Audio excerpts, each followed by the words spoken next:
right, guys, welcome back to Conspirinormal. I hope everyone is out there staying warm, first of all, because it's been like extremely cold, and we just had, well, I just had here in Nashville just like a shit ton of snow just drop on us through the whole entire state.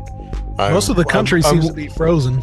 We're living in a true winter wonderland right now. I don't know exactly how that works, but here we are. So continuing getting back into doing shows regularly now. We have Recluse with us, who really needs no introduction. Recluse has been on the show quite a lot. He's been a part of our Strange Realities conference for the last 3 years, and if you guys also should know him from the Farm podcast as well. But he has a new book out called The Art Book 1, The Secret History of Psywar, Conspiritainment, and the Shattering of Reality.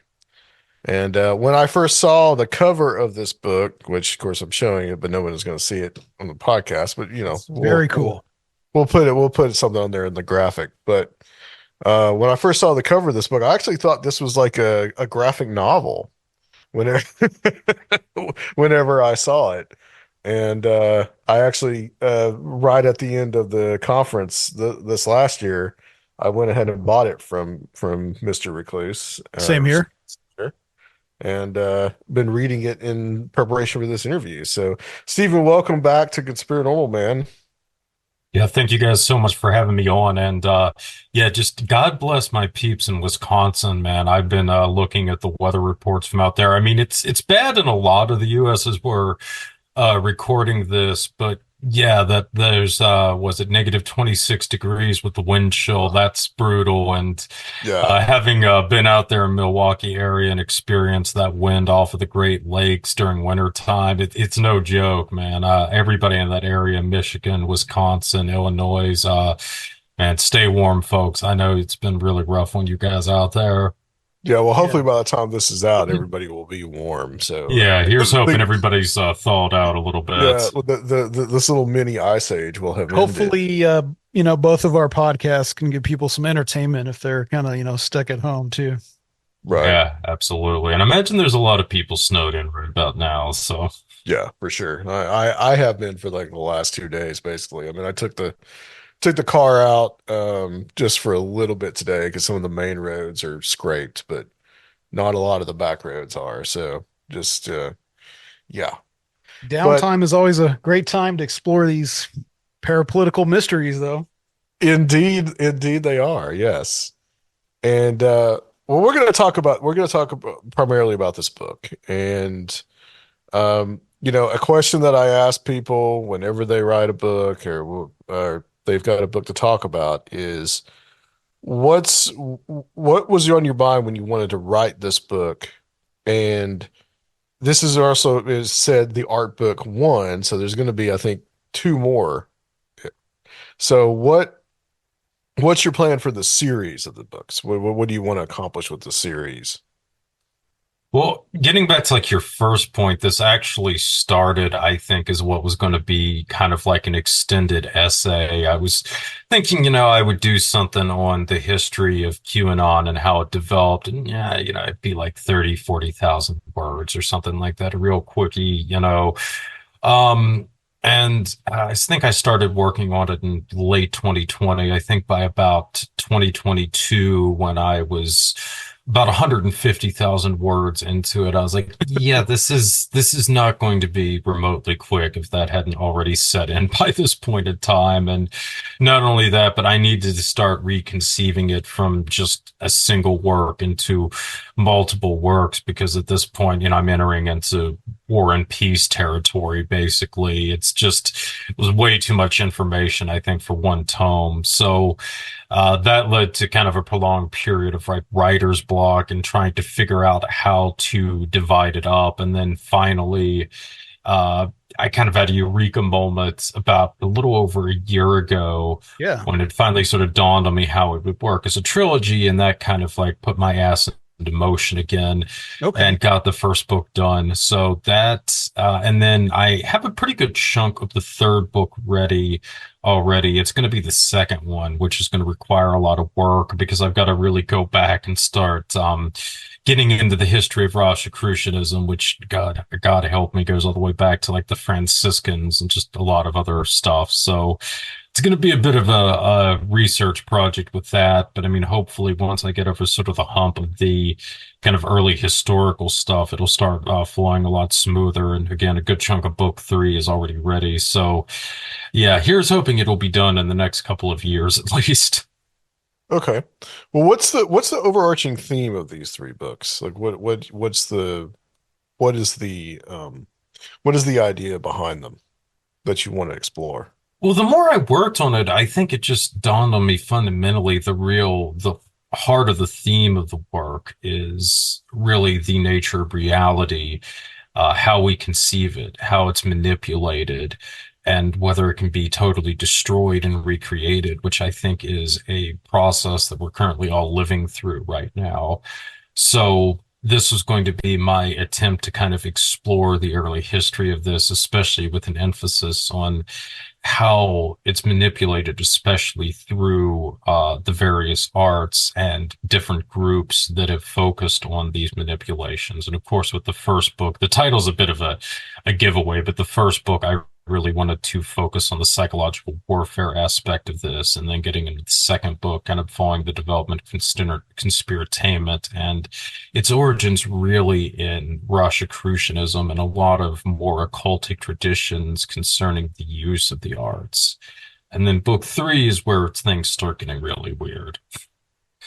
Okay. So, oh, let's talk a little bit about kind of like the idea of conspiritainment and what you kind of mean by that. Well, I think that, I mean, especially in the last, I would say, oh, maybe let's say since the 80s or so, you've really seen a major evolution in conspiracy circles. And I think it's sort of like marked a divide between what I would think of as more of a parapolitical approach that usually dominated more attempts at alternative history or fringe subjects in the immediate onset of the Cold War. And this is also true, I would say, of like ufology as well. For instance, a lot of the early ufologists tend to be more nuts and bolts types with former scientific backgrounds and so forth.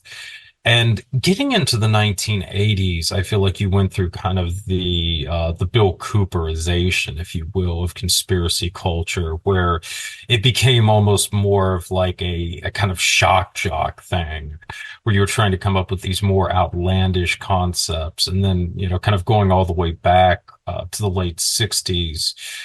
You had the introduction of Discordianism into it, and that started to become much more prevalent as well by the 1980s, to the extent that conspiracy theories were effectively being used as a kind of art form to create fiction, often with those being exposed to it unaware of this. So this has sort of turned into a garden industry over the years. I mean, certainly by the 90s, a lot of this was drifting into mainstream culture. You see it with the rise of things like the X-Files, for instance. And now, I mean, it really has become a kind of garden industry, if you will. Yeah. Yeah. And so this is really laying the foundation of where we're at today, and like what all contributed to that with the growth of conspiritainment and how Psywar plays into all that. Yeah, because again, also, you have to take into account the manipulations that have been done by various actors for the purposes of psychological warfare. And it's not always been government entities either. I mean, a big group that I focused on in this work was the Institute for American Strategy, which, even though it came out of conferences held that were sponsored by the National Security Council and the Pentagon, it was effectively a private agency that was using military-grade psychological warfare techniques to train political cadres in the United States. So you had, I mean, almost from the beginning as well, a lot of these powerful corporations and other private actors who were engaged in this, massive psychological warfare assault on the American public, effectively to inoculate us with a form of rather militant anti-communism, and they really did so by hook or by crook, if you will. Well, let's talk about that. So you talk about two main agencies here. You talk about the ASC, was it Security Council. American Security Council, and the IAS that you just mentioned. And these two things, well, what you talk about the IAS. So what is the American Security Council? How does this come in?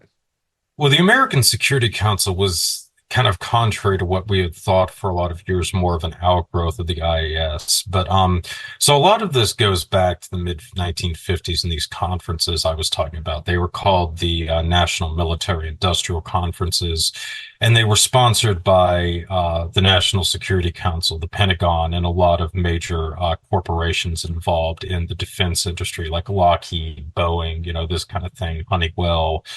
And effectively, it was to come up with a form of political inoculation for both elites and the American public on the whole as we went into the glory days of the Cold War.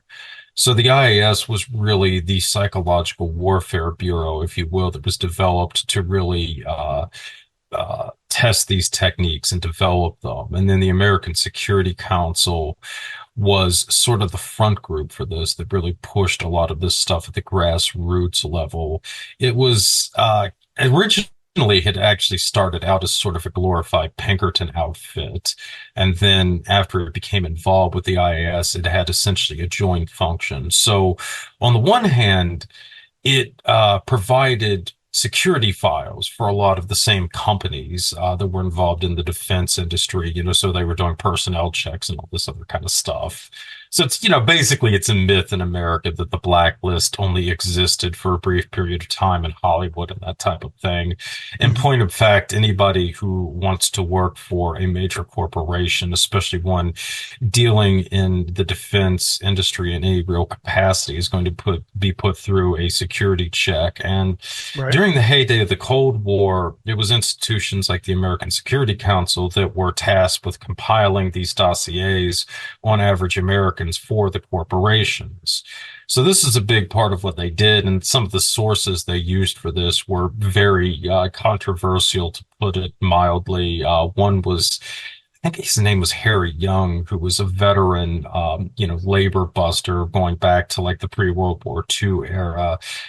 He had been affiliated with a lot of the native fascist movements in the United States in the lead up to the Second World War. So they were pulling these files from, it's to say some pretty right-wing sources to begin with, the kind of people that saw anybody, to the left of Joseph McCarthy as being a dyed-in-the-wool communist, effectively. So this is part of what they were doing, and they compiled a lot of these dossiers. I mean, I think at the heyday around 1970, they had files on something like 4 or 5 million Americans, if I'm not mistaken. So this is a big part of what they did. Mhm. And And then these are non-governmental organizations, because this really fits into what you're talking about, this network of coordination between, public and private, government, non-government, industry groups, groups representing these military industrial complex oriented companies. And so it's this like murky interface of this non-governmental, often secret world with the actual government. Yeah, and then it's, to even kind of further muddy the waters, like the original people behind the agency prior to the AC, I think it was like called the Mid-Atlantic Research Group or something like that. But the top guy in it was a dude named John Fisher, who was the longtime president of the ASC, and he was an ex-FBI guy, like a lot of the early executives with the American Security Council. And then another major partner with them in compiling these files for years was the American Legion, which again, as I'm sure everybody listening Yes. to this knows, was a big veterans group. So you're essentially using a lot of like ex-FBI and military personnel to compile these dossiers in the first place. So Yeah. that's kind of like another interesting thing about it is it's, kind of this network of military intelligence officers that are also being put to work in, basically this crypto form of blacklisting. Kind of like deputizing these people and creating this kind of snitch culture. Yeah, exactly. Because again, you're the American Legion. Well, I mean, where are they getting some of this information from? I mean, a lot of it is like from Legion posts and stuff like that. I mean, people don't really realize, but they essentially were using the Legion effectively to monitor a lot of people, and then also Legion members. I mean, at the various factories and that kind of thing that they worked with. I mean, to monitor the conversations that their coworkers were having, all this other kind of stuff. So, yeah, I mean, it was really insidious. And that was, kind of the more mundane, quote unquote, day to day stuff that the ASC was doing. Then on the other hand, they were effectively the major lobby group for the military industrial complex. So this was, consisted of a massive effort of public relations for the industry, supporting various wars and generally keeping the war machine running, if you will. And that was where a lot of the techniques that the IAS came into play, where you're applying these psychological warfare methods to drum home the necessity of the Cold War to the American public and supporting, any number of conflicts across the world during the heyday of the Cold War.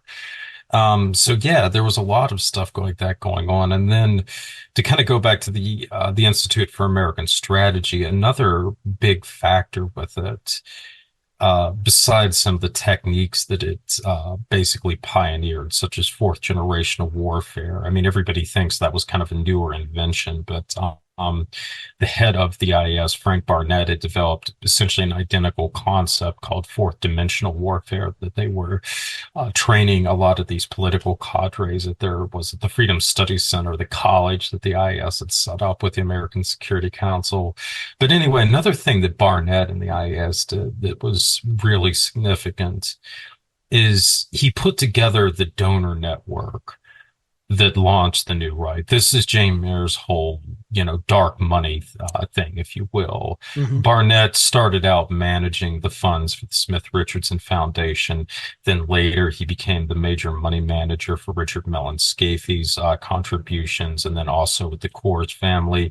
And he put together this donor network that became so integral going into the 1970s and launching the new right, and ultimately what became the Reagan Revolution. So that's another big legacy of this. It was both developing means of really promoting a much harder right-wing view to the American public on the one hand, while also putting together a network of funding to support it going into the latter years of the Cold War.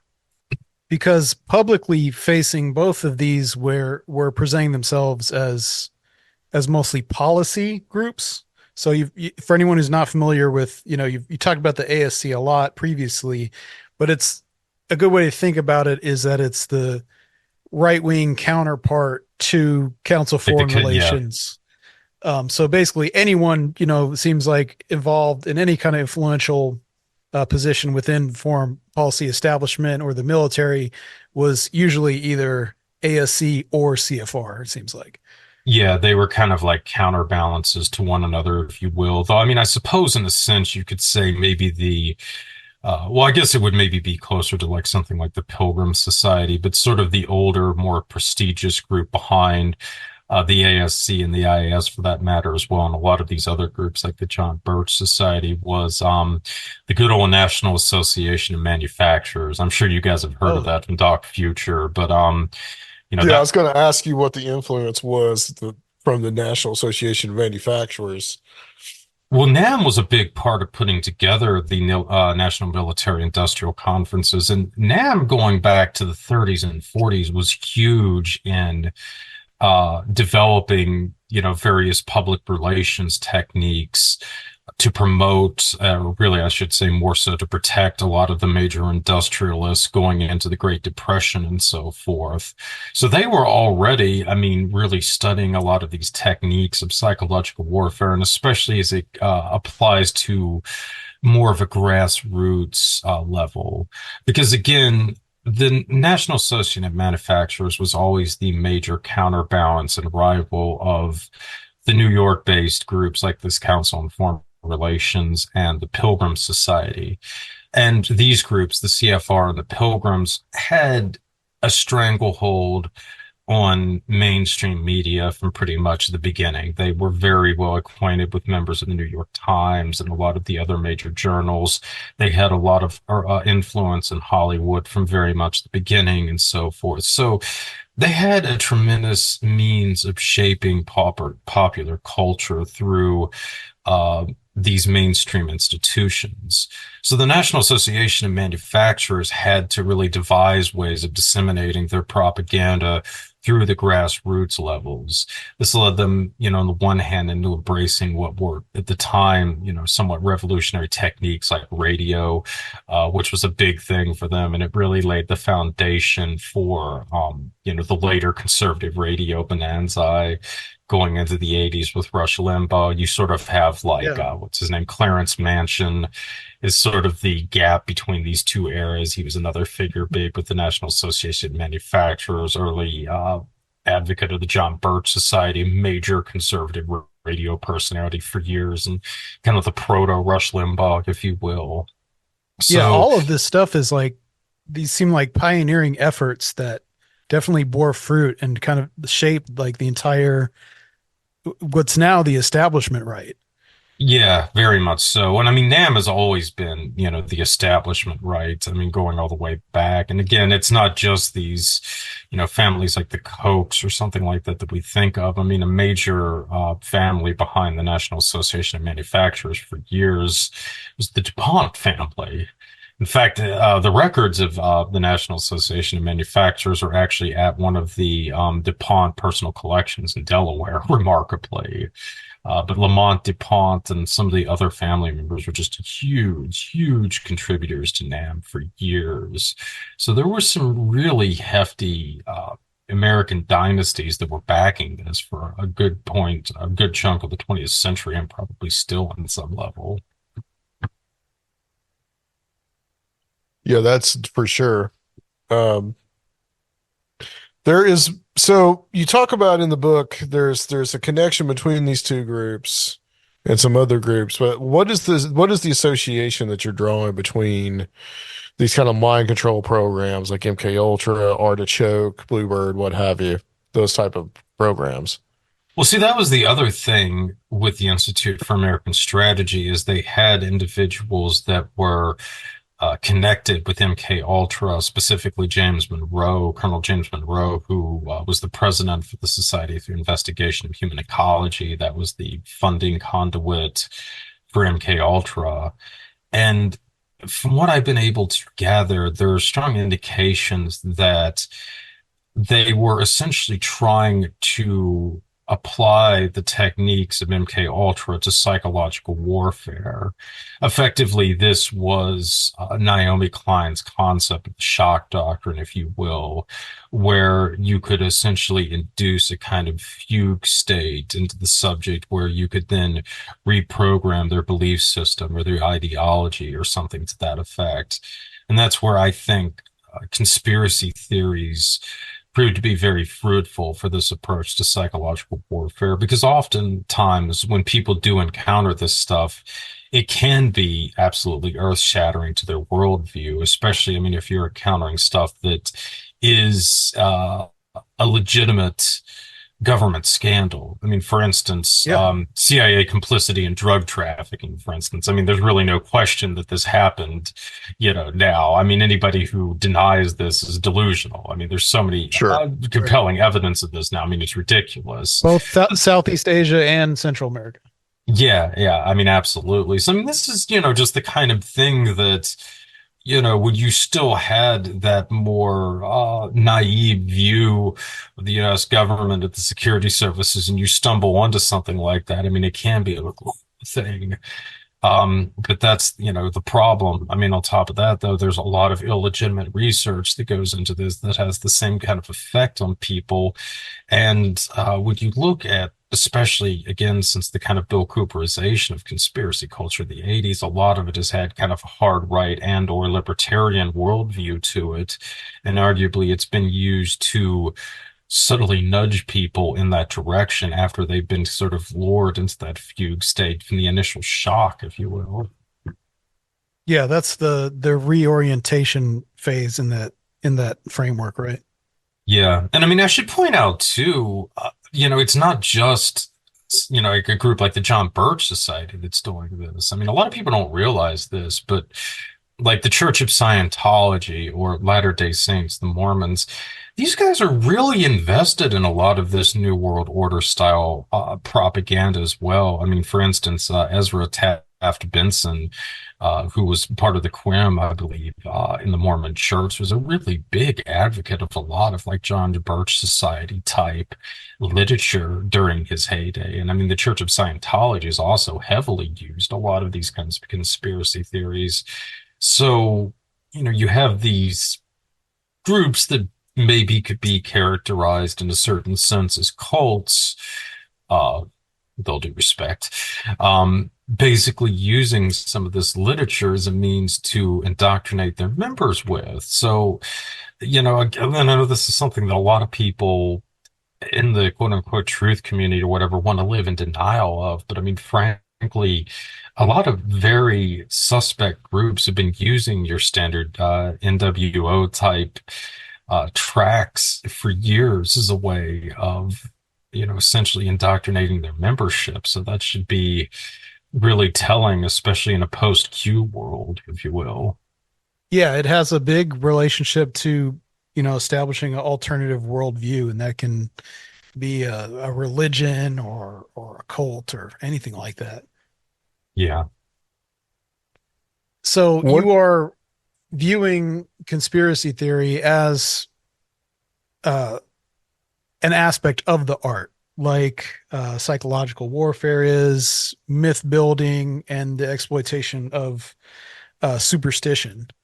Yeah, Uh, well, I mean, especially because a lot of conspiracy theory is, in a sense, a kind of myth building. I mean, I think especially when you get into the more, kind of new agey or UFO centric ones, because in a lot of cases, this stuff is, well, I mean, frankly, it's really the same thing with like a lot of the hardline anti-communist or anti-Jewish conspiracy theories. I mean, essentially, all of these are trying to create this elaborate mythos of how human history, human governments have been manipulated by gray aliens or Jewish cabals or communist cabals or something to that effect, if you will. Um, so yeah, I mean, I do think that in a lot of ways it is all, in a sense, an exercise in building a mythology, which is certainly a major component of any kind of serious movement, if you will. and how does that relate to psychological warfare? And you mentioned this 1950 Rand report that really highlights, an early interest in exploiting superstitions and other things like, would probably apply to something like conspiracy theory as well. Well, I think the big figure with a lot of that was General Edward Lansdale, who really was the pioneer for America's approach to psychological warfare in a lot of different capacities into the Cold War. But Lansdale's big thing was the use of mythology to be weaponized for the purposes of psychological warfare. And he really pioneered this technique in the Philippines, which was the first significant counterinsurgency that the United States waged during the Cold War. And it was really the one that served as the foundation for later counterinsurgencies that we fought, such as in Vietnam, or we did so through proxies, such as through Project Condor or something to that effect. But anyway, getting back to Lansdale. So Yeah. he's studying the Philippines. One of his major uh, uh, secondary officers, gosh, what was the guy? Charles Bohannon, He was actually a Smithsonian trained anthropologist. So this guy was very astute as well when it came to different indigenous mythologies. And they started looking at the Philippines, and they came up with what Lansdale charitably referred to as a low humor approach to psychological warfare.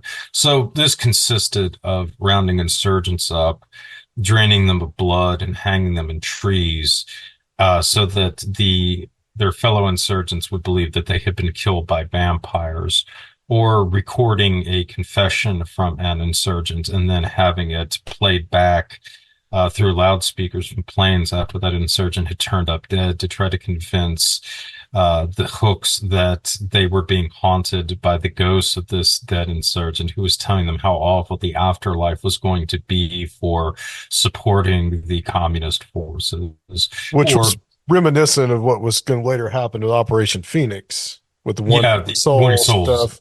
Yeah. Yeah, which was actually was directly an outgrowth of what they were doing with that in the Philippines. There, they were using like helicopters and so forth. But yeah, it was the same exact principle. And but the time we got into Vietnam, like I was kind of shocked to see this, but this stuff had like literally been institutionalized into like psychological warfare manuals that they were giving out to army officers in Vietnam. So, Mhm. this was like the norm all the time already by the time we got to Vietnam, essentially. So we're already doing all this other kooky stuff, like painting Masonic all-seeing eyeballs on the doors of suspected insurgents, and then going into Vietnam, they took that like the next step with the death cards.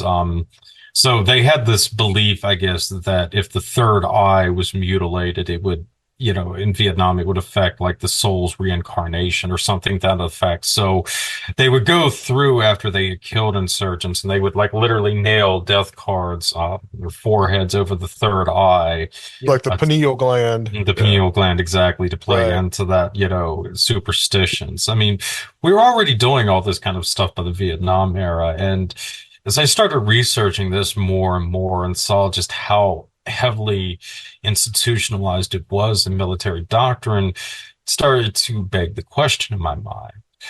Well, would we have just done this overseas, or would we have stopped at doing it here, and we would have stopped here doing it domestically? Right. And again, frankly, I don't think so. And going back to Lansdale, he was quite a student of the methods the communists used. And one of the major aspects that he embraced wholeheartedly was the concept of political cadres.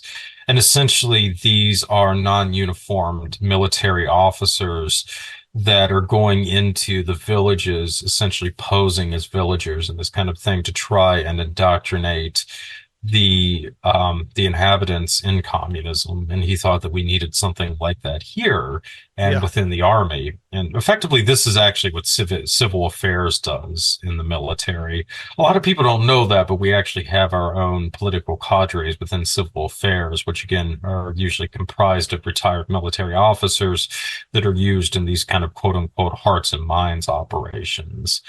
But Lansdale long claimed that we needed full-blown political cadres in the United States that could work essentially as civilians while carrying out these psychological warfare operations. And that sounds a lot like these Ugh. networks that we are just talking about connected to the ASC and the IAS. Well, yeah, exactly, because Lansdale became involved with the Institute for American Strategy, and he helped set up that school that they had, the Freedom Studies Center.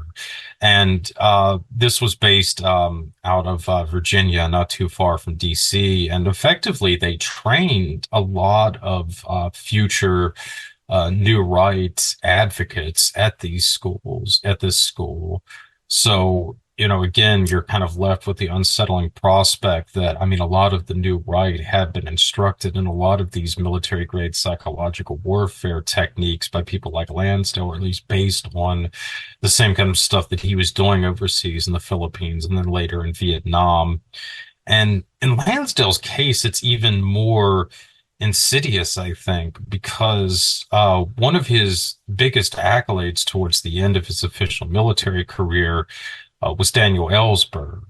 Mhm. Going all the way back, up to like 2018, Ellsberg was still a fanatical devotee of Lansdale. I mean, when Max Boot interviewed him for his biography of Lansdale, he said that he loved Lansdale, that he was in the cult of Edward Lansdale. So Ellsberg becomes this huge figure in the anti-war movement after he comes back from Vietnam. He leaks the Pentagon Papers and all this other kind of stuff. And he ends up making it out to Hollywood, where he hooks up with this producer, Birch Snider, who kind of cut his teeth as the visionary behind the Monkees, both the band and the TV series that was used to produce them. Then he did the film Head with Bob Rafelson, which Jack Nicholson wrote. And then effectively, they launched the modern American independent film industry with Easy Rider, and then a lot of the other films subsequently that Schneider produced back in this era, like Five Easy Pieces, The Last Picture Right. Show, and all this Yeah. other stuff. So, The beginning of the new Hollywood. exactly. But see, besides doing all of this, he's also sponsoring Ellsberg, but he's also sponsoring Huey Newton and the Black Panthers, a major Yeah. financial contributor, and he's sponsoring the Yippies, Abby Hoffman, and all these other people. So he's here working with Ellsberg, who was a good friend of his. In fact, he was one of his only real remaining friends going into the 90s when Bird had really fallen on hard times. And to my mind, this, again raises the question, well, Ellsberg, really was unabashed about his support of Lansdale, and he never broke off the relationship with Lansdale, even after he became a whistleblower. So, in theory, this is a way that the United States' premier psychological warfare officer could have been manipulating the new left as well as the new right Well, through a lot of these different institutions. well, let me ask you this. I mean, so I'm trying to kind of figure out the implication of Ellsberg. I mean, Ellsberg best known, of course, for the Pentagon Papers, and you're right. Ellsberg is not someone that I know when I think of a right winger. I don't think of Daniel Ellsberg. Quite the opposite. Was there some kind of operation going on with the Pentagon Papers? Was this something that was that some in Vietnam, maybe even some that were sympathetic to Lansdale, like you mentioned John Paul Vann, who of course is like the subject of a very famous book from the 80s about Vietnam. That possibility that he may have been the one to release the papers, but he dies. And Yeah, Van was another guy who was really close to Ellsberg right. too. So, is there an implication here that, this could have been just that this was released by people that might have been more in the know, in Vietnam? Yeah, I think that that's very much the case. I mean, Lansdale is usually depicted as being very anti-Kennedy, but the more I looked into that, I actually think that was more of a mythos that Lansdale himself had built up. He actually had pretty close relations with the Kennedys and a lot of the Kennedy faction within the civilian government. So anyway, as it pertains to the Pentagon Papers, there is some pretty strong indications that because the Pentagon Papers were originally compiled during the LBJ presidency between, I think, like roughly like 66 and 67, 68, right? Right. And They had more to do. I mean, Nixon was worried about the Pentagon Papers, but they but yeah, had way more to do with his predecessors than they actually did to him. yeah, exactly, exactly. So they were compiled during this era, and there was a thinking that the Kennedy loyalists in the White House were looking to leak them in 68 to force LBJ to step aside so that Robert Kennedy could get the nomination. Now, LBJ ended up taking the initiative and stepping aside anyway, and it seemed like, RFK was poised to get the nomination until he was assassinated. So from there, the Pentagon Papers kind of got rabbit holed for a couple of years. And it was really going into the early 70s when they started to leak out. And then it's kind of interesting, too, because this is sort of concurrent with Alfred McCoy starting to do his research into drug trafficking in Southeast Asia. Of course, he was the author of The Politics of Heroin in Southeast Asia, which was the first Yeah. scholarly subject on CIA drug trafficking.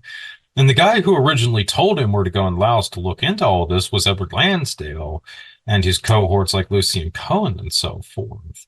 So these guys were really starting, a lot of these officers with Lansdale and connected, or Lansdale himself and connected to him, were really starting to leak out a lot of this sensitive material going into the Nixon administration.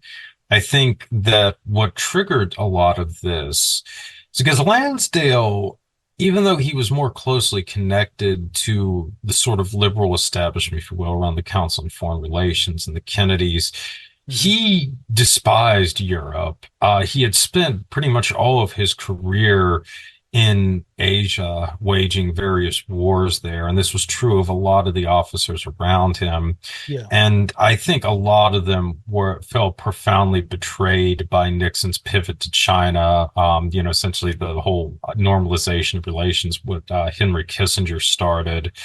And that really brought out the wrath of these guys. To my mind, they were definitely working with other elements of the far right, i.e. the American Security Council, and trying to bring down Nixon as a result of essentially pursuing détente with China, because this was huge. Yeah. Back then, I mean, a major source of funding for the far right was the China lobby, which was largely centered around Taiwan. So Nixon's whole policy there was, again, it was seen as a major betrayal on the one hand by many elements of the far right, and then on the other hand by a lot of more liberal elements of the establishment, but those who had been very committed to U.S. intervention in Asia. So a lot of people were pissed off at Nixon at that point around like the early 70s.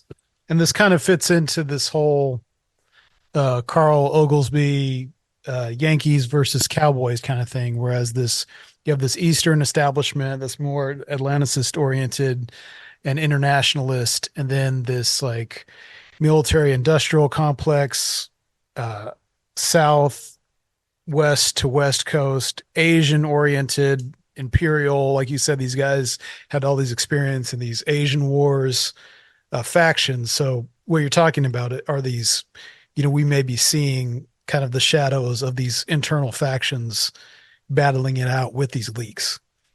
Yeah, and I mean that's really very much what was happening. I mean, essentially that's always been the purpose of leaks, if you really want to get down to it in DC. I mean, it's always a sign of some kind of intercedent warfare between one group or other in DC. I mean, I take that back. I mean, there are also occasionally times when you have leaks essentially for the purposes of psychological warfare. I mean, right.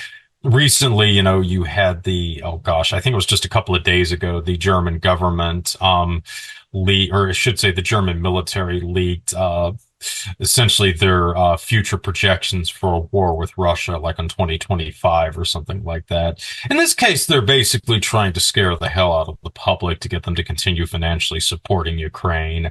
But more often than not, when you do have a leak, it's basically to air the dirty laundry of one side or another in some kind of internal squabble over policy. Right. While we're still on the periphery of Lansdale, you point out that when we think about these abuses of government agencies on the domestic population, we think of like, the CIA and things that came out in the Church Committee and things like that. But psychological warfare itself is operational and has more to do with the military. And, Lansdale was an Air Force officer, and other military people were really involved through these private networks with, what you think was going on internally as well.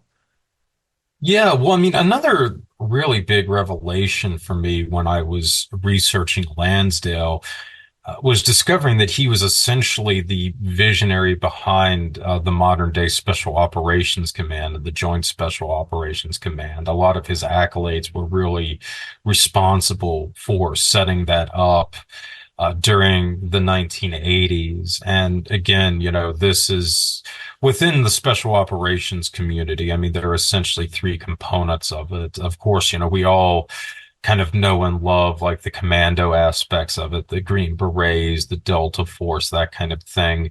But that's only one of the three branches. The other branches are the psychological warfare apparatus, and then there's the part that I was alluding to before, which is civil affairs, which essentially is kind of an extension, if you will, of psychological warfare, only using civilian cover effectively to carry it out.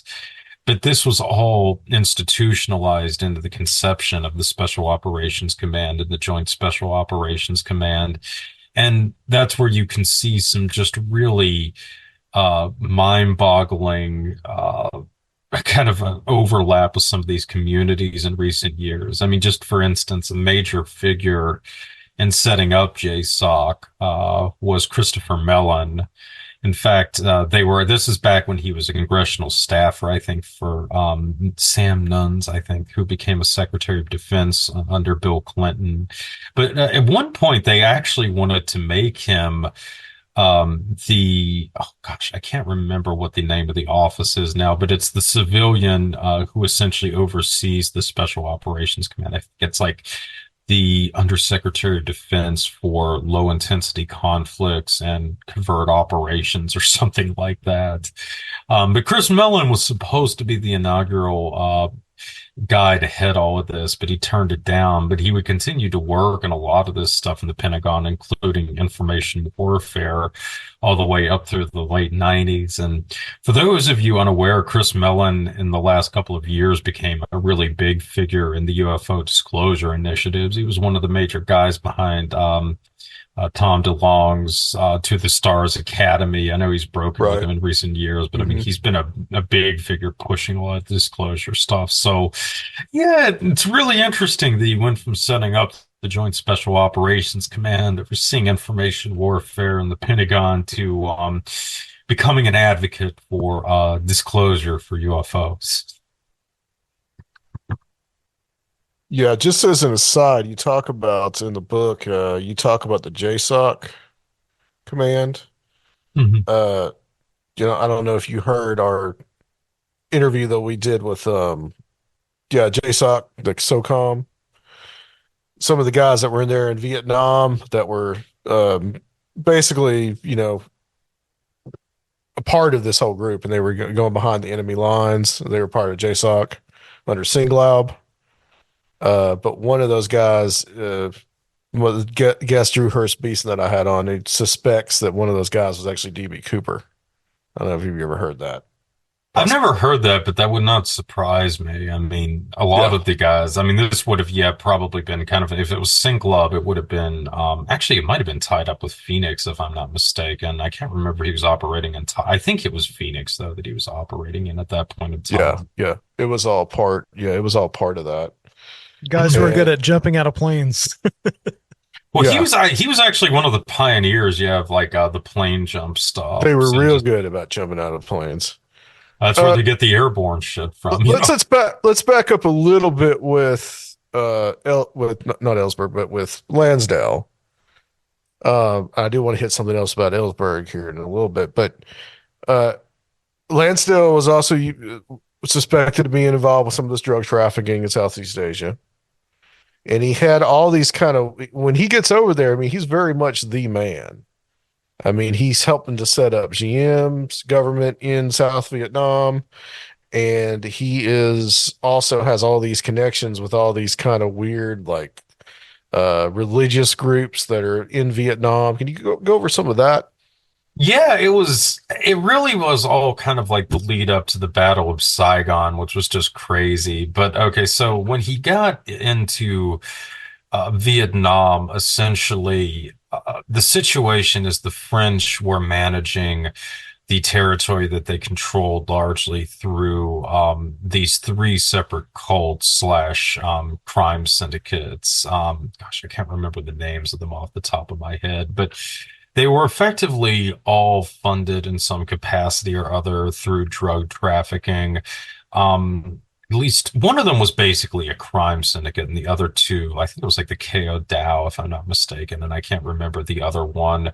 Yeah. But they were essentially cults. They had pretty considerable sizes in the countryside, so they did have a fair amount of membership, and they also also all had their own militaries effectively, and these were essentially the irregulars that supplemented the French military, if you will.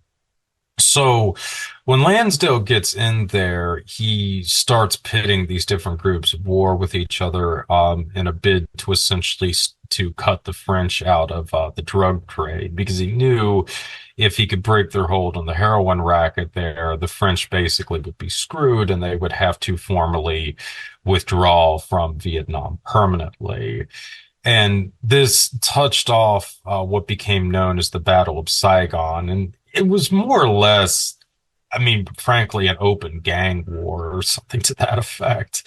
I mean, I know at one point, Blansdale had like sat down with the French commissioners and all of the military journalists, or I mean, all the military officers and so forth. This was like after I think the Battle of Saigon was over with, but they had still made several attempts to assassinate a few members of his team and so forth. And he told them that he was going to withdraw his protection from them from this point going forward. And they asked him what that meant, and he said, "You'll see." And that night, essentially, he had Lucien Cohen and other members of his team drive by the French embassy and open up with machine guns and throw grenades and so forth into it. And I mean, it was basically like drive-by shooting, more or less. Anyway, after that, the French threw in the white towel, so to speak. But yeah, I mean, it was nuts. It was really almost, like I said before, I mean, an open gang warfare that Lansdale was fighting between himself and the French there. And I mean, when he was sent back to Vietnam in the mid 60s, he had to essentially square things with what was the Corsician Brotherhood, the French mafia there, Right. because they were kind of worried that he was going to get back into muscling into their territory and maybe setting up like a rival drug lord or something. And yeah, through Lucien Conan, who was sort of regarded as his concierge with the drug trade, he had to assure them that he wasn't interested in that this time around. But yeah, he was definitely a guy who had a lot of influence on the early use of the drug trade to sponsor a lot of these covert operations. He seemed to have his hands in a lot of things. Yeah, I mean, that was like kind of one of the things that was most shocking to me working on this book because I think originally I had kind of thought, oh, I'm going to write maybe a couple of paragraphs about Lansdale because he's big into psychological warfare, so I got to cover him. And then the more I started researching this guy, it just kind of grew and grew. Eventually, I ended up flying out to San Francisco so I could go to Hoover to even go through his papers and whatnot. But I mean, he did essentially become really, I think, the main character in this book, if you will. So he grew from just sort of this, you know, almost like footnote into being a huge presence throughout the whole first book. Let's Well, talk a little bit. go ahead, Adam. Well, I want. Well, Sophia, if there's something that you wanted to add to that, or I think if you want to say anything else before we pivot into more of this woo stuff, UFOs, New Age movement, and how this all relates, but do you want to cover anything else before that, Adam? well, yeah, I was thinking about the John Birch Society stuff, Oh, yeah. which We haven't even touched I that. I know you're going to cover in another book, but it seems like you did touch a little bit on the John Birch Society and some of its influence and some of its connections to all this. Yeah, yeah. Well, I mean, again, I definitely think that the John Birch Society was part of this psychological offensive by the Institute for American Strategy. And there was never really a direct link, but as I had talked about before, both of these groups really grew out of the milieu of the National Association of Manufacturers. And it was really explicit with JBS. Robert Welch had been a senior figure in the National Association of Manufacturers. He had distributed a lot of Robert Welch, by the way, for those of you unfamiliar, was the founder and longtime president of the JBS. But he had started out with his political advocacy in the National Association of Manufacturers. He had distributed most of his early anti-communist literature through the National Association of Manufacturers. And I think something like five of the six or five of the 11 or 12 founding members of the JBS were not just members of the National Association of Manufacturers, but they were former presidents of the National Association of Yeah. Manufacturers. You had other former NAM presidents like Roger Millikan, join the JBS for after a time. So there was a tremendous overlap between the JBS and the National Association of Manufacturers. And then as it pertained to the Institute for American Strategy, one of the major figures in the IAS for years was Henry Regnery, the founder of Regnery Press, which was a big conservative publishing house that famously issued William Buckley's Man, God, and Yale, and a lot of those kind of quote unquote classics. But Regnery was a senior member of the board of the Institute for American Strategy and was both a good friend of Robert Welch and a business partner of him. Robert Welch was actually a major shareholder in Regnery Press. And Regnery had released, or I should say, published a lot of Welch's early anti-communist tracts as well. And Welch continued to be a significant shareholder in Regnery up through, I think, at least the early 70s. So there was a lot of this overlapping membership and also corporate ownership between these different groups. And for the JBS, for me at least, one of the things that was really shocking in working on this book was uncovering just the concern that a lot of people had about the conspiracy theories that JBS was issuing in the aftermath of the Kennedy assassination, because they were really, really pushing the narrative that it was Castro and the Soviets Right. who were Right. behind the Kennedy assassination and that the US government had been co-opted by the communists and was trying to cover this up. And a lot of people kind of forget this, but the Warren Commission, a big part of why we actually had the Warren Commission in the first place, and don't get me wrong, the Warren Commission is disinformation, but it was started to counter the disinformation that was being issued by the John Birch Society. Mhm. And it's really incredible because the Pentagon had this elaborate plan for a preemptive first strike, basically the onset of nuclear war against the Soviet Union during towards the end of 1963. And going into 64, they were really angling for a preemptive strike against the People's Republic of China to help our efforts in Vietnam. So I see the John Birch Society with its ties to the military through this kind of overlap with the IAS and these other groups as a ploy to try to basically whip the public into a fury to where a nuclear exchange would be acceptable. And then conversely, from the CFR crowd and these other people, there was a counter propaganda blitz. I mean, this was something I got into with my Kubrick presentation, but I very much see some of these films like Doctor Strangelove, which came out, was actually supposed to come out November 22nd, 1963. Um, because of what happened on that day to get pushed back to early January. But I mean, it was definitely very much, I think, a part of this counteroffensive. And then you can throw in something like 7 Days in May and some of these other Yep. films that were coming out at that time as well. Which I just watched for the first time last night, by the way. Yeah, it's freaking good, man. It's Yeah. very underrated. John Frankenheimer, man, some really interesting stuff he was doing in that whole era, as well as Kubrick. Which Manchurian Candidate was another one of his films. And Yeah. Seconds too. That's another one that I think was really pivotal in a lot of this too. But it's just fascinating. Again, kind of going back to what I was saying with the CFR and the National Association of Manufacturers. So the CFR has all of your kind of mainstream media outlets, and NAM is doing this grassroots stuff, and you really see the end results of that playing out with the Kennedy assassination, where there's sort of this battle for the narrative being waged on the one hand through Hollywood, and then on the other hand through these groups like the John Birch Society. I mean, to me, this is another layer of the Kennedy assassination, even looking beyond what actually happened, who was behind it, that kind of thing. It's just utterly fascinating on a lot of levels. And I mean, how this really was so crucial to the destiny of America, because if one side had won out here, I mean, the world we live in now would probably be quite different, to put it mildly. That's for sure. Well, you talk about some a little bit about with the JBS stuff about how they got obsessed with the Illuminati.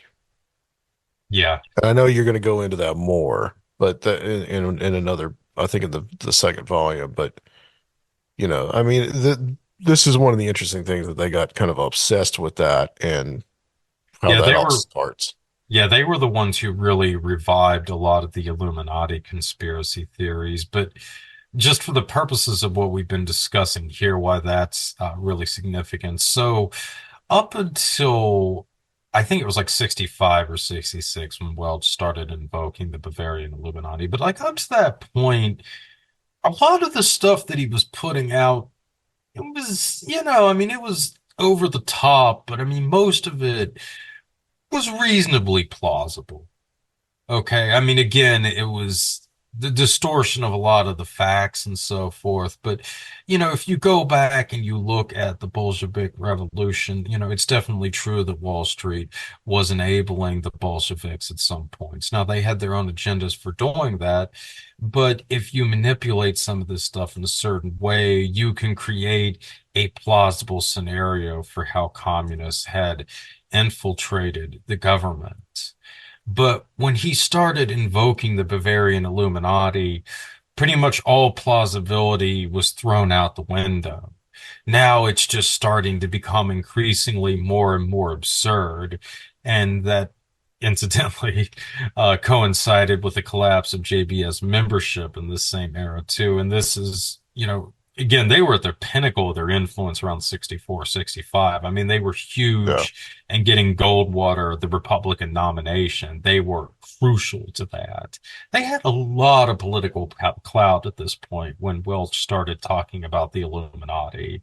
So personally, I think that people were so concerned with the saber rattling, what might have happened if some of the more radical elements of the Pentagon had gotten their way and gotten that nuclear exchange, that Welch was told to take a dive. You need to start talking about something ridiculous now, dude. And that Well, was you might have actually totally believed it too. I mean, there's that possibility. there's that possibility, but he never even really brought up any of that stuff. I mean, maybe they might have had somebody convince him of it or something, but it seems really convenient that he brought that out at the pinnacle of their influence and basically destroyed the organization's credibility at a time when they had arguably become a real threat to world peace, to put it mildly. Yeah, yeah. I mean, I mean, after 64, where the Goldwater is defeated, I mean, it does seem like they probably reduce in membership, but it seems like it would be natural in an election year like that people would flock to them, and then the guy is defeated, and then it kind of like Well, it no, kind of actually, starts to decline. their membership was still high up through 65, up to about 66 when the Illuminati Yeah, stuff. So no, it didn't. That's another thing. It did not taper off after Goldwater lost. Um, Again, that kind of goes back into the whole, when cults fail scenario. I mean, a lot of times actually when doomsday right. prophecies don't pan out, it actually brings together the core membership even more so in the fanaticism. And a lot of people don't realize too that JPS is still around. They are Yeah. still actually around as an organization. It's just that their thunder has been taken by a lot of different areas. And I think that was, I Well, think yeah, that I mean, Welch was, is absolutely passé compared to Bill Cooper, Alex Jones. I mean, let's not right, kid right, ourselves. right. Yeah. Which, by the way, if whenever you get a sugar daddy, sugar babies, or junior mints, you can think of Robert Welch.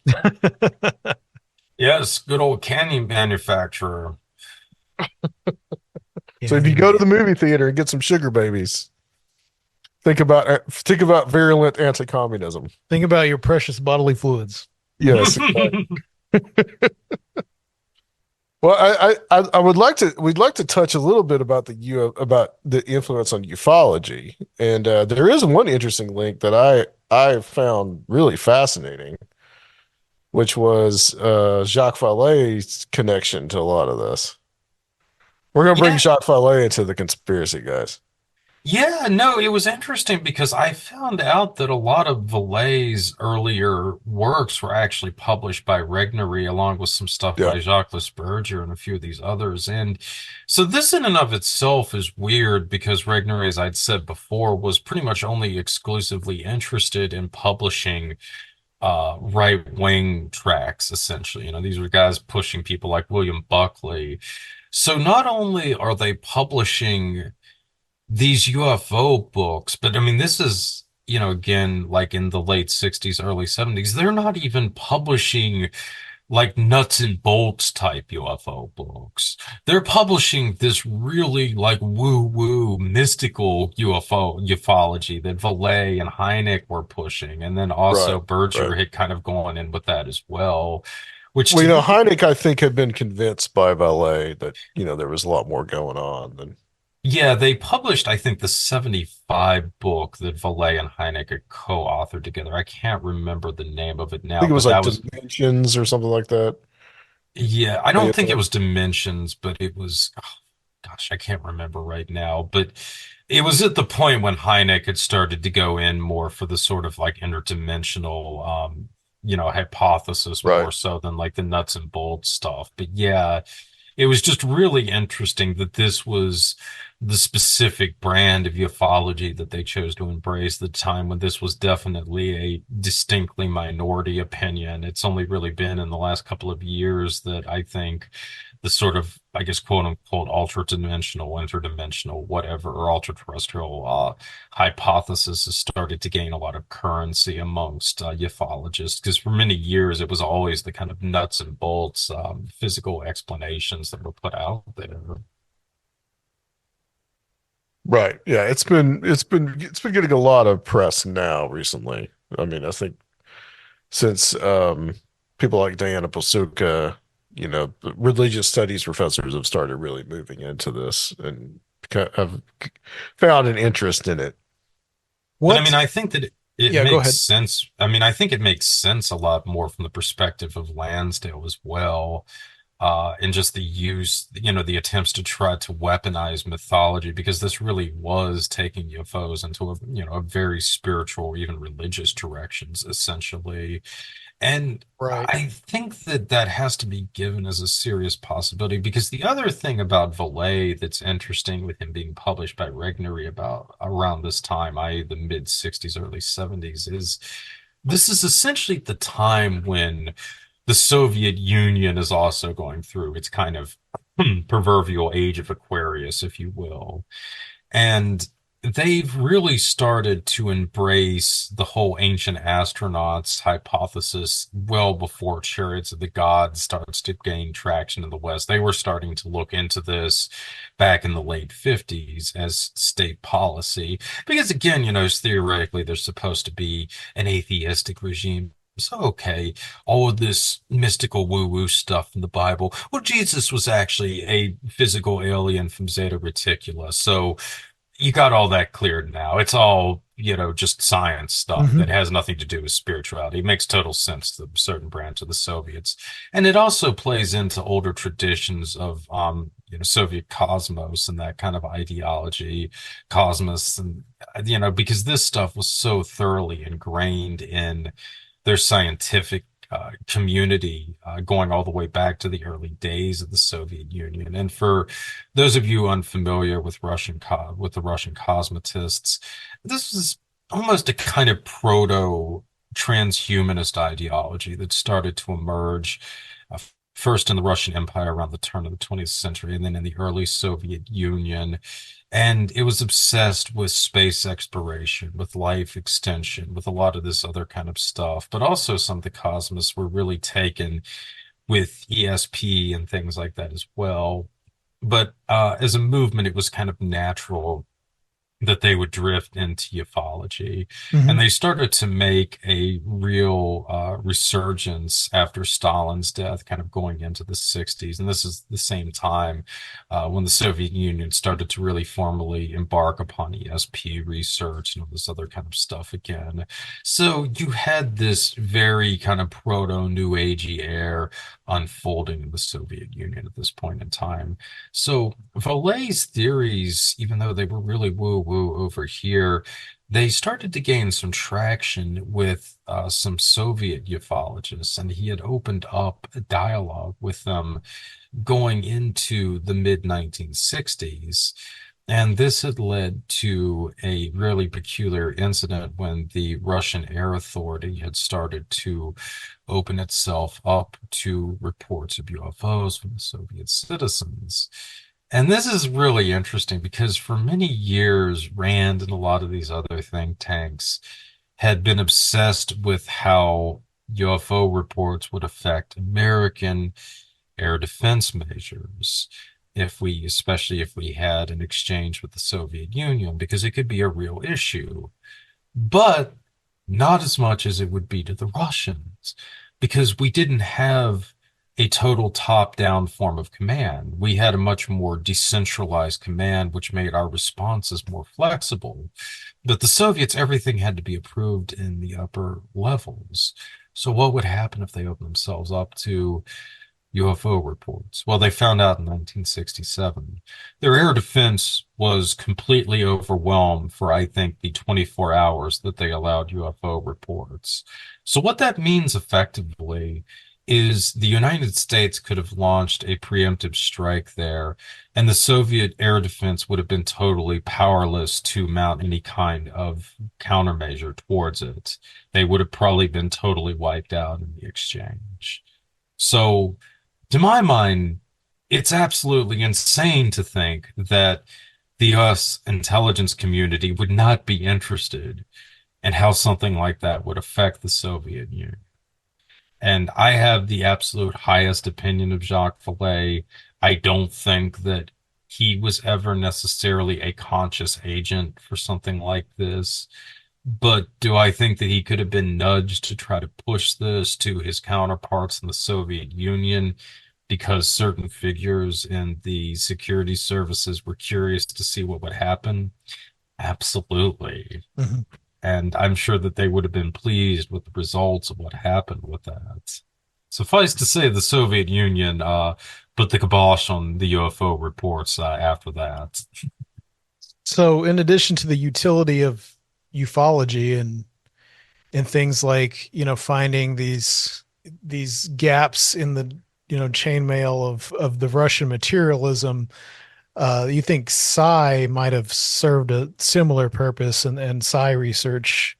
Yeah, well, I mean, I think that, and just more broadly speaking, the human potential movement, because again, I don't think that it's ever really been seriously considered as how this worked as a form of psychological warfare against the Russians, even though by the late 1980s, you have Gorbachev doing the famous hot tub diplomacy at Esalen, right?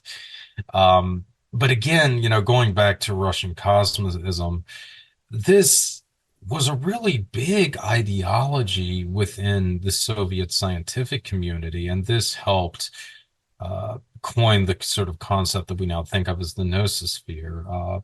Deschardes, of course, played a big role in this, but also there were a lot of the Soviet cosmonists. I know there's one guy specifically, I can't remember his name now, but this was really big in the Soviet Union. The noosphere stuff really didn't start to catch on in the United States until the 60s and 70s, and it's always been kind of confined to like the New Age community, if you will. Barbara Marx Hubbard, for instance, who was also Daniel Ellsberg's sister-in-law, was a really big proponent of this kind of stuff. But in the Soviet Union, it was practically an article of faith for elements of the scientific community and increasingly some of the technocratic components of the state.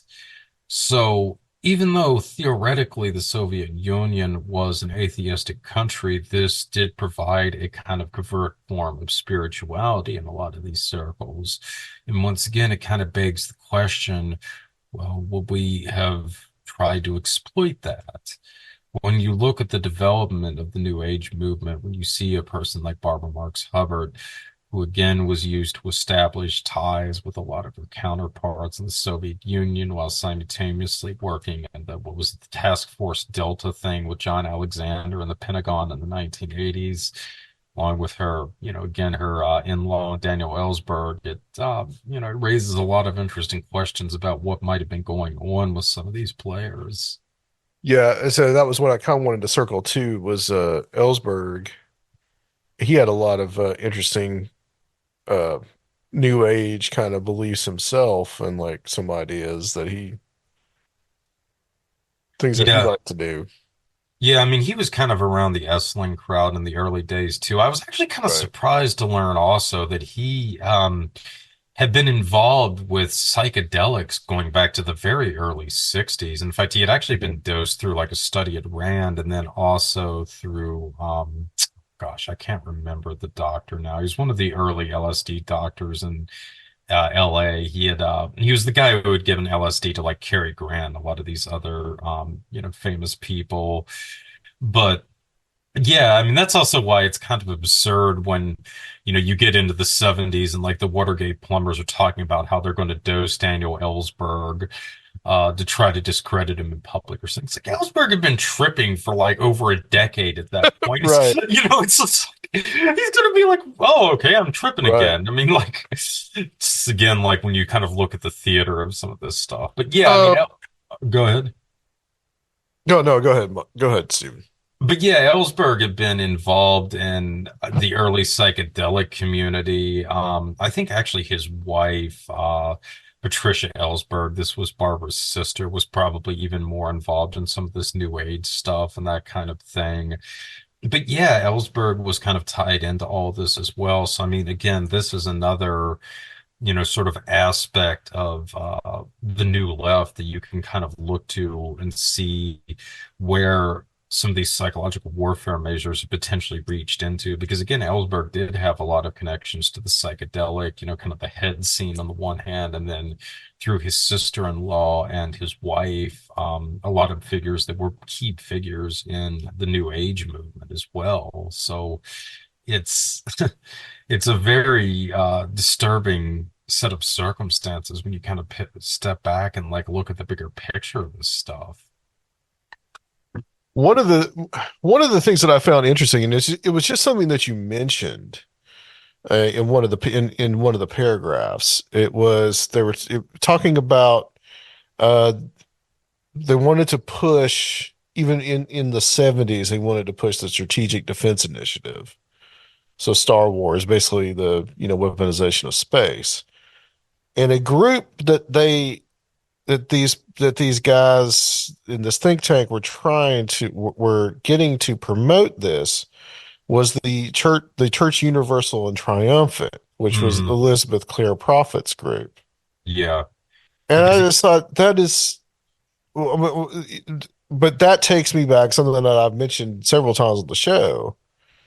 That's a connection to, Michael Flynn and, him basically completely ripping off really the prayer that he did at the QAnon, which he got from the QAnon conference that he got from basically verbatim from Lives the Clear Prophet.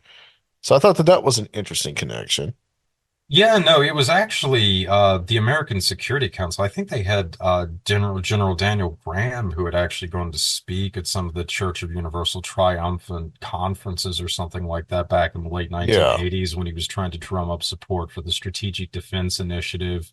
But yeah, I mean, and this is again where, in some senses, the UFO community, I think, was very useful to this because there was this whole narrative that was kind of put out for during the 80s and then for years afterwards, like through, Colonel Philip J. Corzo, for instance, in the day after Roswell, where the actual purpose of the Strategic Defense Initiative is it was to protect us from an invasion from hostile aliens. It wasn't really to weaponize space to terrorize the public down here. It was protect us from the aliens, but we can't tell people that. So Yeah. Yeah.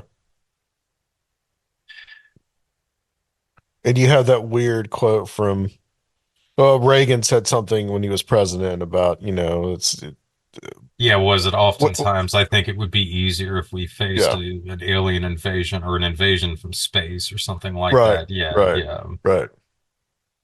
But then Yeah. there's super practical applications like just the overwhelming of UFO reports could, damage the defensive systems of the air commands of, either country, which were integral to nuclear war.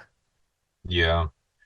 I mean, there were a lot of factors to where you had to kind of carefully manage the UFO community. So, it could essentially be a benefit to the security services because on top of everything else, I mean, the Soviets were also very interested in our domestic UFO community because, again, I suspect that a fair amount of UFO reports, I mean, not a ton of them, but at least a decent amount of them, are probably of classified weapon systems that were, Well, testing yeah, out and of things like course. that. So, once again, I mean, you would be foolish to think that the Soviets wouldn't be interested in this. I mean, Yeah.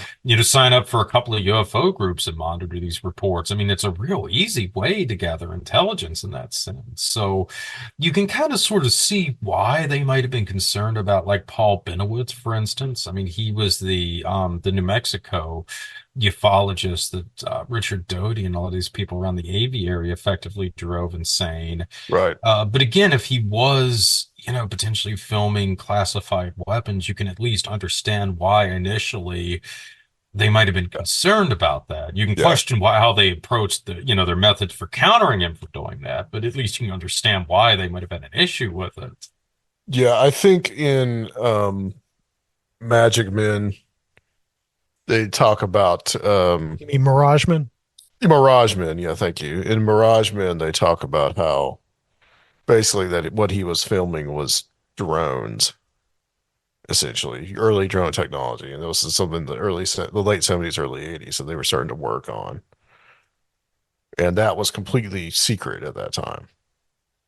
Yeah, I mean, I think that that would probably be the most plausible explanation. But then again, I mean, it doesn't entirely make sense though, because by all accounts, Benowitz was pretty right wing, and I mean, he was a Yeah. really patriotic type. So you kind of wonder, like, couldn't somebody from the Air Force have just gone to him and said, "Oh, it's not UFOs, that's classified Well, weapons you're filming. Can you just yeah. stop it, please?"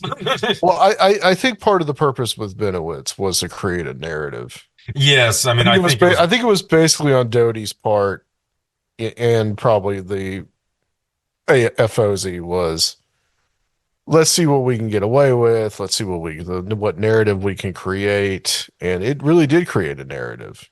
Yeah, because this was definitely at a time when Doty was seeding a lot of these different narratives. It wasn't Right. just Benowitz. I mean, he's also, Linda Moulton Howe was another one that he yeah, tried to, yeah, you and know. oh, the authors too about the behind the first Roswell books. Shoot, I can't remember the main guy's name now off the top of my head. They also wrote the book on the Philadelphia experiment. Yeah, more. Yeah. Yeah, Maybe Richard, more. Yeah. yeah, Billboard, correct. Yeah.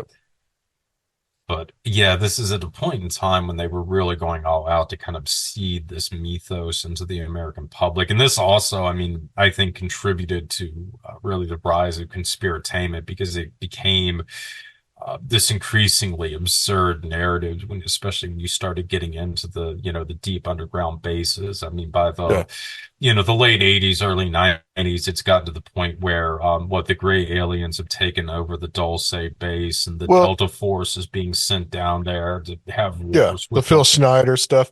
And I mean, really, I mean, it even spawns a TV special. I mean, it spawns a UFO cover up live, Yep. but all that mythology was wrapped up into the X-Files later on. Yeah, it was. It That's where was. all the X-Files mythology comes from, is all that stuff in the 80s. Yes, absolutely. And I mean, that was kind of the accumulation, I think, of this really turning into a full-blown pop culture phenomenon. It really was through the X-Files.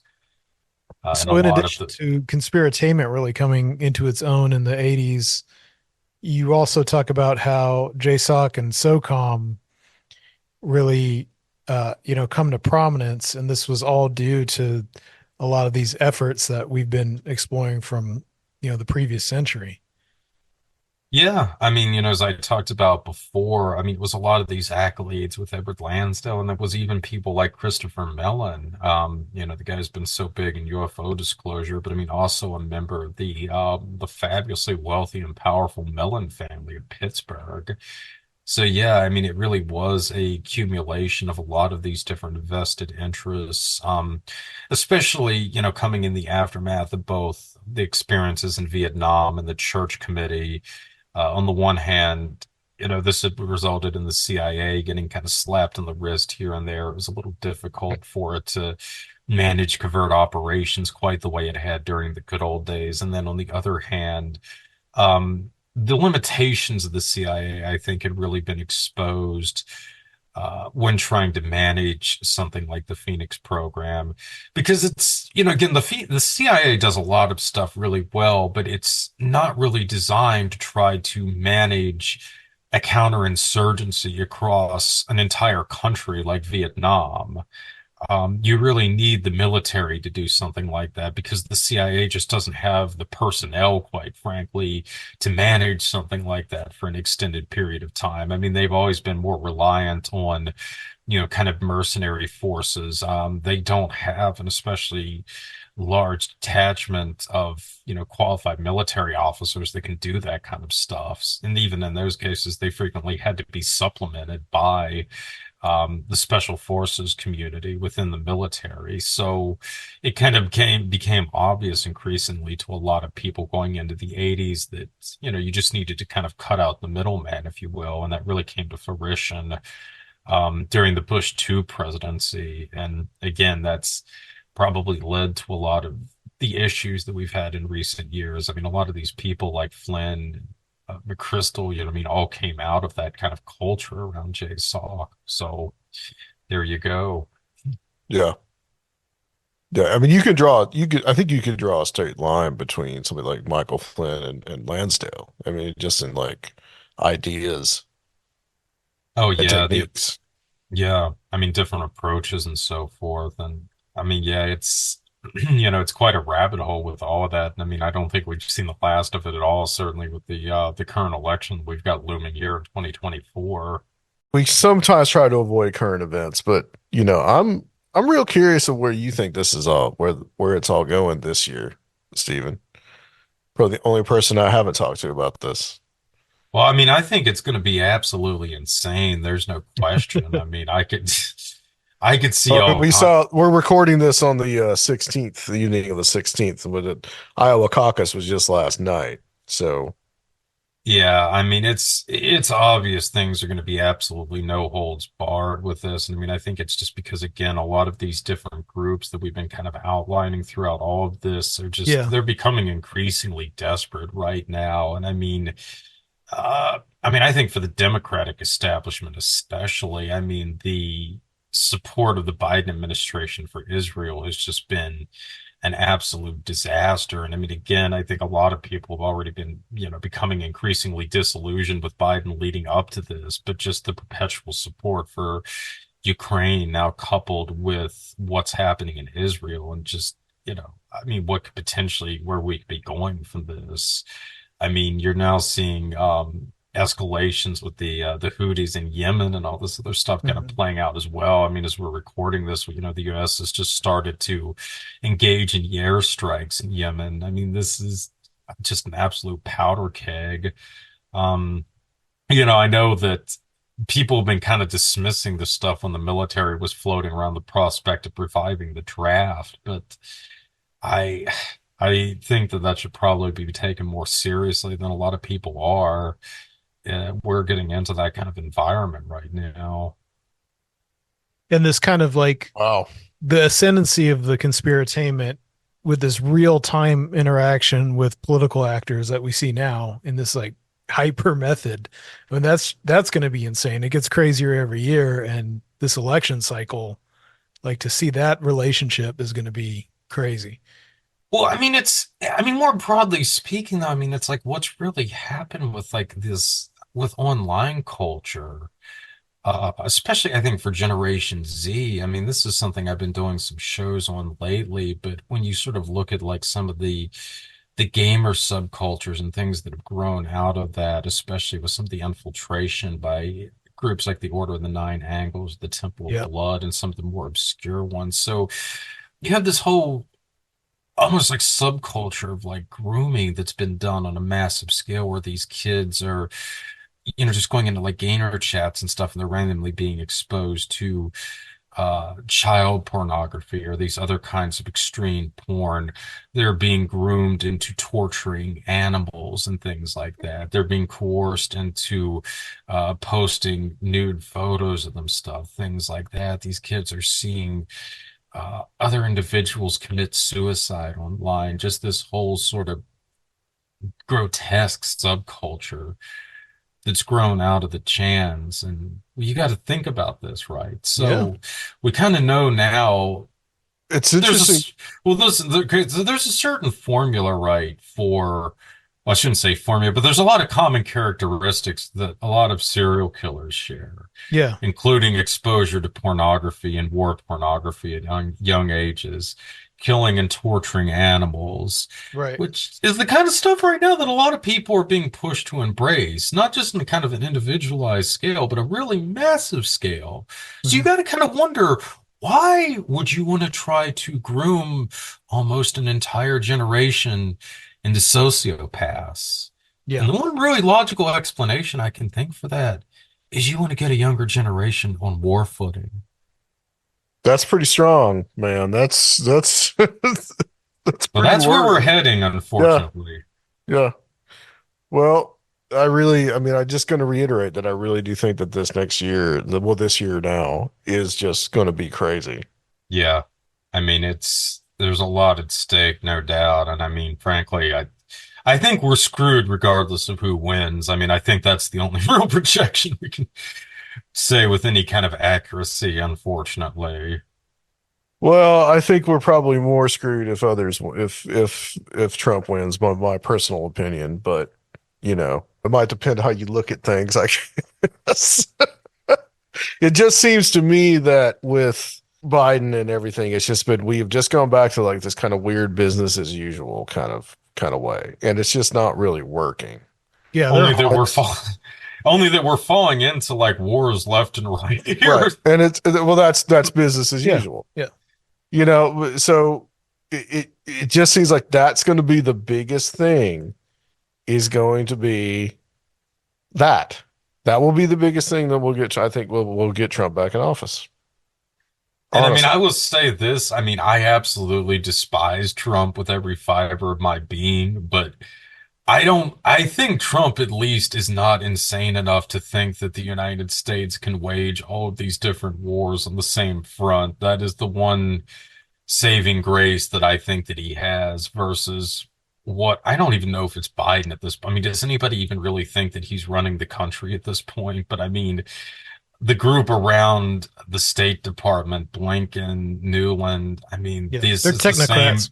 Yeah, these are the same group. I mean, Newland is married to freaking Robert Kagan. I mean, these are the same psychopaths that drove the Bush 2 administration. I mean, let's not kid ourselves here. These people are insane. yeah, yeah. Well, we really just yeah. I don't know. What I'm hoping is that World War III doesn't break out. I don't think that that's what's going to happen, but I think it's going to increase much more the popularity of the idea Yeah. of America first is what it's going to do. Well, Yeah. yeah, I mean, and then on the other hand, I mean, I think there's also potential prospects of a civil war of some kind breaking out too. I mean, there's just a lot of minefields. Yeah. I mean, I could see Well, that's based. what we're saving that for 2025. I mean, I think that that's, essentially where you could sort of look at the two paths that we're faced with here, Right. Yeah. That's a where, good way of looking at it. you go with Biden, you're potentially looking at World War III. If Trump prevails, I mean, I think there's a good chance that the different factions in the security services will plunge the country into a full-blown civil war. So, I mean, it's not a great situation either way, to put it mildly. Or a little combination of both in either outcome. Yeah, And it's absolutely. weird because there's a movie coming out about an updated Yeah. Yeah. Civil Great. War. Great timing. Yeah, for real. Oh, what, they're remaking Red Dawn? No, it's So I already called remade Civil that. War, I think. It's called It's Civil big War. Oh, budget. okay, Yeah. okay. Just what we need. Right. Um, what can we expect from book two, and what kind of timeline we got on there? Well, I'm hoping to start on book two by the summer, ideally. I'm actually working on a Kubrick book right now. I'm putting together some of the lectures I did for you and some of the Cool. other stuff that I've been doing. So I'm hoping to get that finished in the next couple of months here, and Yeah, then be anyone who looking saw to. last year's Strange Realities conference and Steven's presentation probably got a preview of that material. Right. Oh yeah. And I mean, I kind of think too that it's really related to a lot of the stuff that I'm getting into because I mean, the art tends to focus more on how like fringe cultures have been manipulated. But as I was sort of talking about before, I think Kubrick was sort of part of this response against the JBS. So he's kind of indicative of how, some of the stuff is played out in more mainstream circles. So really excited with that. Hoping to, like I said, get that knocked out in the next couple of months, and then hopefully around maybe June, July, I can start working a book too. I don't know how long that will take because, like I said, it's going to require a lot of heavy research, but I'm hoping I can get it out maybe early 2025. Heavy research, as in very heavy books, like no one can see, but he's got Yeah, increasing mountain of books in the background. yeah, trust me, the one of the biggest stacks back there is just for like all the Rosicrucian material I've got to sort Oh through. It's yeah. going to be insane. Well, what about the Epstein books?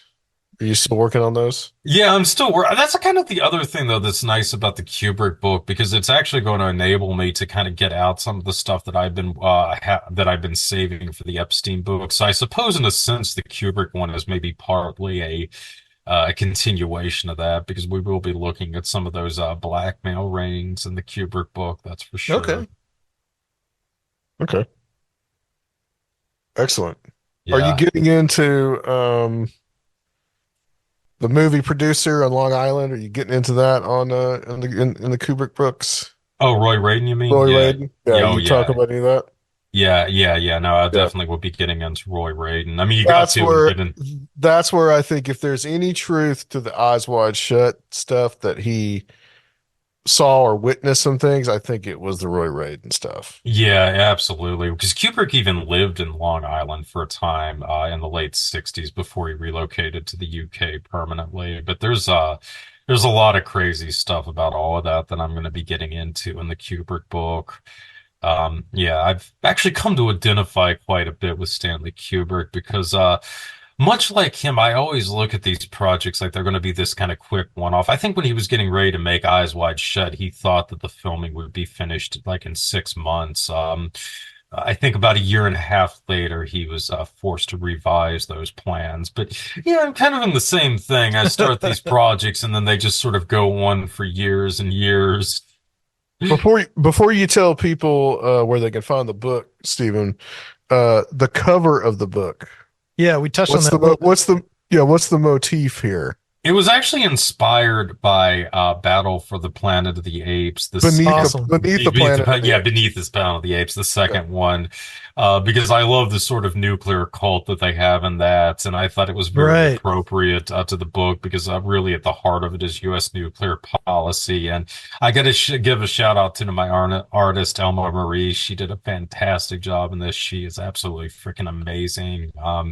Really excited to start working with her again on the cover for the Kubrick book. But yeah, she really outdid herself with this. It's an amazing So cover. who are all these characters on here? That's Lansdale at the top, top left, Yeah, with the Yeah, harmonica. Yeah. yeah. and then One a of them is a reference to Project Penguin with the penguin head.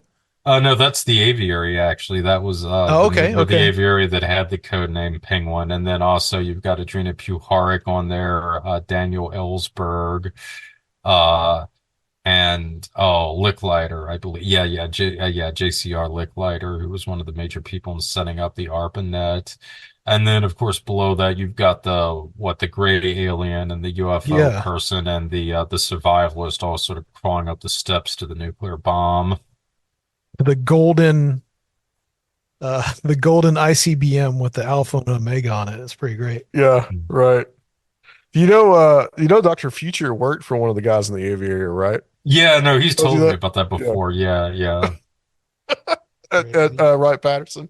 Yeah, no, that's priceless. Well, I What's mean, what next? Oh, go he ahead. addressed the UN too at one point, right? Like one of those like woo woo new age groups within Yeah, it. it was something that was going on in Montreal. Oh my goodness. And he's gotten on the stage of Mystery Science Theater 3000, which is why I will forever love Mike because he is the man for doing that. Oh yeah. Yeah, Uh, Dr. he's Future. something else. um, What's been going on with the farm?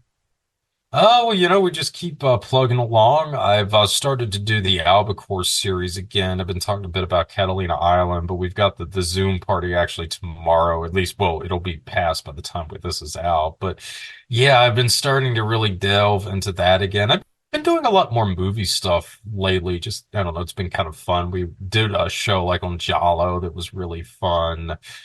Just recently did a show on Leave the World Behind, a couple of other ones. I'm really hoping to finally do my elusive Hawkwind show. Hell Next yeah. to Blue Oyster Cult, Hawkwind is another band I'm freaking obsessed with. So I'm really looking forward to doing that. I've had Miguel Connors on to talk about Elvis a bit too. That's been because I was really into sort of that kind of Southern Americana, that kind of mystical Elvis, Highway 61, Robert Johnson, Stagger Lee Right, thing, all Yeah. around right. that era. So it's been really kind of fun to revisit some of that stuff now that I'm a little older. Cool. Awesome. Well, look forward to that stuff. Definitely have to check it out. Yeah. All right. Well, Stephen, I want to thank you for coming on. Where can people find you and where can people find the book? Well, you can hear the shows. I have one free show up weekly on Mondays, and also two shows for subscribers. And then at the upper tier, you get the additional shows and a bunch of other goodies, including the Zoom party presentations and everything else. And this is all for the Farm Podcast. You can find that through pretty much a Google search doing the Farm Podcast Mach 2. So yeah, definitely keep that in mind. And then the book is The Secret History of Psywar, Conspiritainment, and the Shattering Reality, Book 1, which you can find at the Farm's official store, which is the Farm Podcast, all one word, .store. And also the physical copies are available at Amazon. So there you go. All right. Excellent. Thank you so much, Stephen. Thank you for being on the show as always. Yeah, And thank you guys so much for having me on. absolutely. And guys, you know where you can find us. You can find us anywhere podcasts are, and we are also on YouTube as well, on Conspirinormal podcast channel. And Sergio can tell you where to find our Patreon. You can find that at patreon.com/conspiranormal. We're going to be delivering some more weekly episodes. Got some in the works. So be on the lookout for that. We sure do.